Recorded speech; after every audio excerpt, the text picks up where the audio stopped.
ang buhay ngayon, mahal na ngang mabuhay, mahal pa rin mamatay. Gaya ng karanasan ng ilang nalagak sa isang punerarya sa Maynila na iniulat namin dito sa 24 oras noong Hulyo. At delikado ang pagkakaimba.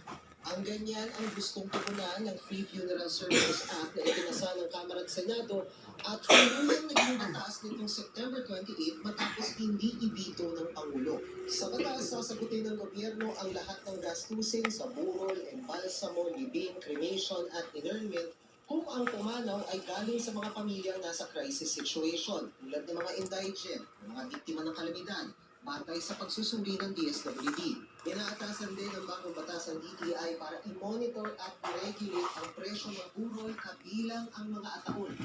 Posibleng ipasara at pagmultahin ng hanggang 400 piso ang mga puneraryo na lalabang o mananamantala. Kalahating milyong pisong multa naman at hanggang kalahating taong kulong ang tupad. Hindi tulad ng nakasaad ngayong meron ng batas. Limitado rin lang ang sagot ng gobyerno at kailangan pa ng guarantee letter. If outright cash, halimbawa, not more than 10,000, yung gagastusin, we provide that outright cash. But if more than 10,000 pesos, we issue a guarantee letter.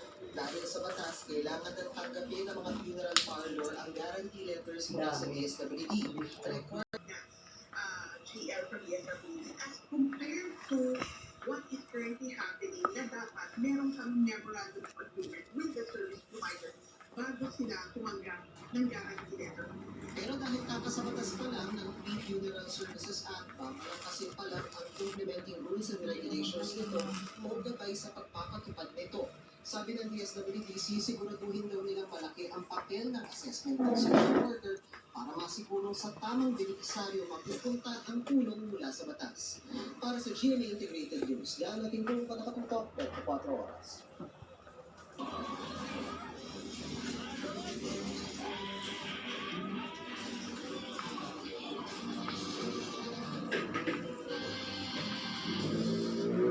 Mga kapuso, narito pa rin tayo sa Davao Oriental kung saan kanina ay bumisita si Pangulong Bongbong Marcos at nagatid ng tulong sa mga militar.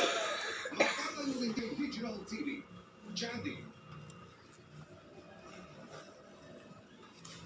Emil, dito sa bayan ng Tarragona, ang pinakakailangan ay ang mabilisang pag-repair sa mga nasirang infrastruktura at pasilidad para tuloy-tuloy ang relief operations para sa mga apektadong residente. Silid nito, lalo't ang bayan ng Manay sa Davao Oriental ang pinakamalapit sa mga epicenter ng kabuan na magnitude 7.4 ang mga residente nananatili muna sa mga tent sa municipal grounds. Sa situation ng ay Lupon at Maribanay. 3 milyon hanggang 10 milyong piso naman sa ibang bayan. May 15 hanggang 20 milyong piso tulong din sa ibang mga apektadong probinsya.